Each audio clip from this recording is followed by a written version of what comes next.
नमस्कार दोस्तों, मेरा नाम है करम योगी दिवाकर बोत्रा और मैं आप सबका स्वागत करता हूं अपनी सीरीज सोशियोलॉजी इन 10 मिनट्स। आज का एपिसोड नंबर है 59।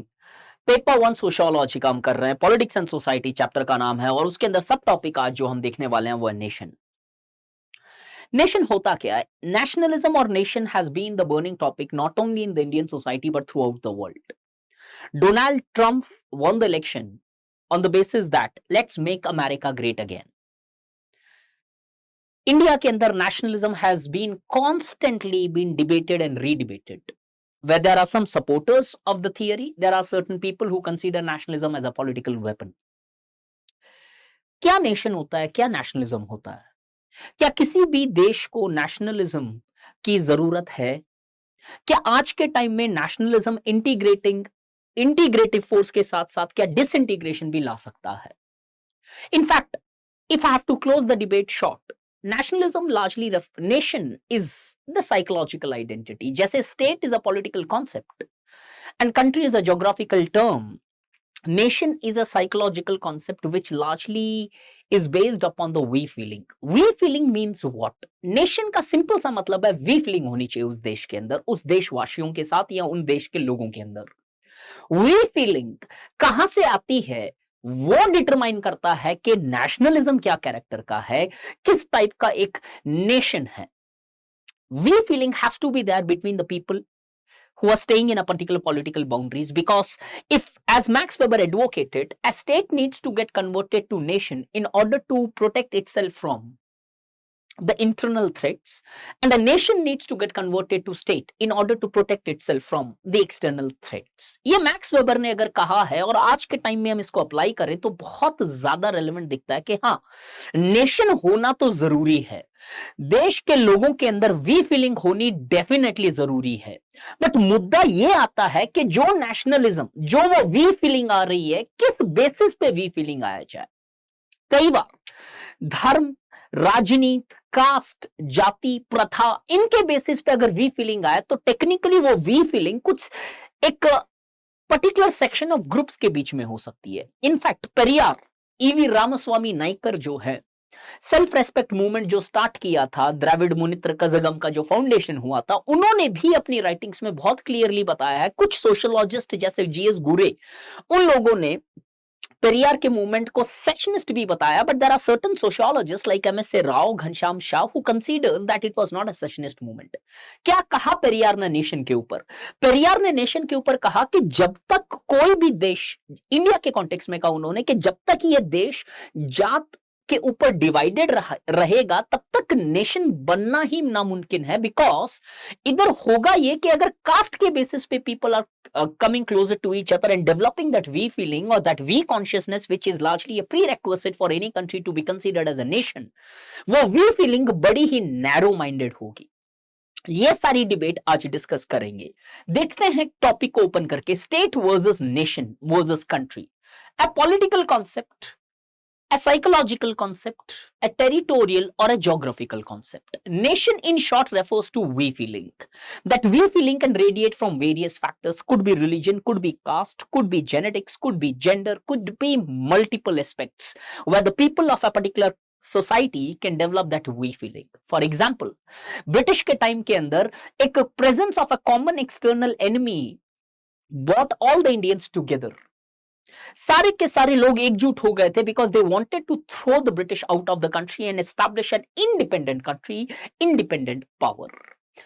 अब इससे आगे बढ़े तो 19th सेंचुरी से पहले और 19th सेंचुरी के बाद की जो अंडरस्टैंडिंग है, अवधारणाएं हैं नेशन के ऊपर, वो कैसी रही? बिफोर 19th सेंचुरी ऐसा माना जाता था that nation is not necessarily connected with the concept of state, that the people can develop a we feeling but the demand of the state formation never existed. But after 19th century it was necessarily seen that the concept of nation got necessarily connected with what we call as state, जहां पे ये माना गया कि कुछ लोग एक they develop a we feeling in order to largely demand, create, maintain or sustain a particular state or particular territory कि कुछ लोग comes together on the basis of common feelings in order to establish a particular territory or in order to rule a particular territory. So nationalism got importantly connected with the concept of nation, and we see that the nation necessarily now had a connections with the state, unlike before 19th century where the nation and state did not necessarily had a connection. Today, when we talk about nation is discussed with the context of state itself. तो nation सिर्फ कोई भी we feeling नहीं मानी जाती है. Nation is largely a we feeling with respect to the territories, with respect to the sovereignty, with respect to the government and with respect to the people who are living in that particular. तो हम देखते हैं nationalism क्या, because without nationalism today one cannot identify the nation. David McCrone Haralambos blue book के अंदर है. इस तरीके से हम हर एक एस्पेक्ट कंटेंट हमारे क्लासेस में कवर करते हैं. उन्होंने बताया कि दो टाइप के नेशनलिज्म होते हैं, civic nationalism based on secular value and ethnic nationalism which is based largely upon primordial identities, could be of religion, could be of caste, could be of political ideologies, could be anything else. इसको modern times के अंदर different different scholars ने different different तरीके से बोला. कोई इसे pseudo nationalism बोलता है, कोई इसे हाइपर रीजनलिज्म बोलता है, कोई इसे टॉक्सिक नेशनलिज्म अभिजीत पाठक, एथनो नेशनलिज्म, सब नेशनलिज्म योगेंद्र यादव. अगर इससे आगे जाए, नेशनलिज्म अच्छा है या बुरा, बिकॉज आज हम जानते हैं नेशन के लिए anything any state which had to convert to nation need to have that nationalism. और नेशनलिज्म दो तरीके से आते हैं, सिविक और एथनिक नेशनलिज्म एज सच. अब क्या ये नेशनलिज्म अच्छा है या बुरा, आपको आंसर शायद डेविड मैक्रॉन के हिसाब से ही मिल गया होगा. डिपेंड करता है कि क्या टाइप का नेशनलिज्म है. अब डिफरेंट स्कॉलर्स ने डिफरेंट पर्सपेक्टिव्स दिए. अमर्त्य सेन बोलते हैं कि in contemporary time regionalism is more integrative force as regionalism is largely leading to development and nationalism is largely threatening the very development which it once brought in 1947. Rajni Kothari जो political scientist है वो बोलते हैं कि कैसे nationalism in the contemporary time has been manipulated and it more reflects majoritarianism rather than reflecting the nationalistic aspirations. Stuart Hall ये again Haralambos के अंदर मेंशन्ड है, बोलते हैं दो टाइप के नेशनलिज्म होते हैं, प्रोग्रेसिव नेशनलिज्म और reactionary nationalism. So whether nationalism is good और bad depends upon what nature of nationalism is being practiced in a particular professed and propagated in a particular society. And similarly तो nationalism अगर हम देखें overall depend करता है कि state sponsored nationalism है या people sponsored nationalism है. What is the meaning of this? State sponsored nationalism वो होता है जहां पे state बोलता है कि कौन nationalist है या कौन nationalist नहीं है. Contemporary time के अंदर scholars like Neera Chandhoke advocate that the people largely, that the state, people here means the ruling authorities largely project their ideologies as nationalistic ideologies, and any person who is standing against the government's ideology, they are branded as anti-nationals. In recent times, the misuse of various organizations, statutory in nature, has often showed that state-sponsored nationalism can also be threatening as such. People centric nationalism होता है जो people के अंदर automatically एक nationalistic feeling आती है, जो normally हम क्रिकेट मैच जब देखते हैं, कोई डिजास्टर होता है या हमारा जब वोटिंग होता है, इलेक्शन होता है, वो जो पीपल स्पॉन्सर्ड नेशनलिज्म है, दैट डे जब हम एक नॉर्मली आर्मी को देखते हैं तो जो वो फीलिंग अंदर से आती है that these are the people who are sacrificing their life, sacrificing their family life, sacrificing and giving their precious time, उनको देख के जो फील आ रही है, that's actually what is called as people sponsored nationalism, where the people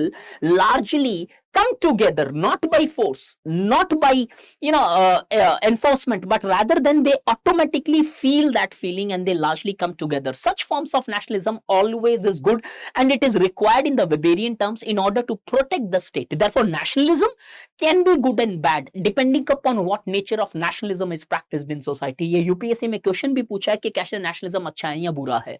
तो इस तरीके से अगर आपको ये एस्पेक्ट पढ़ना, मैंने इंडियन सोसाइटी वाले एस्पेक्ट कवर नहीं किए हैं, जैसे इंडिया के अंदर नेशनलिज्म अच्छा होता है या बुरा होता है, इंडिया के नेशनलिज्म के फीचर्स क्या रहे, डिफरेंट स्कॉलर्स के ओपिनियन क्या रहे. If this is the way you really want to study sociology, one more time and information, the foundation batch is starting from the 5th of June.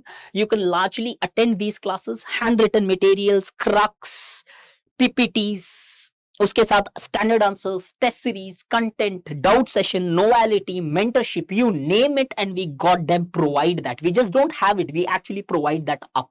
If you really are sincere about sociology and if you are largely able to gel up with the pattern in which I'm teaching here as far as the sociology in 10 minutes is concerned, then this is definitely the batch you should largely be looking out for, because this is going to be one of our last batch as far as next 1.5 to 2 months are concerned, as thinkers का chapter बड़ा है और वो पूरा का पूरा thinkers यहाँ से स्टार्ट किया जाएगा. Thank you so much. Use the code DIVLIVE if you want to get into the batch. Thank you. Study IQ IAS. अब तैयारी हुई अफोर्डेबल।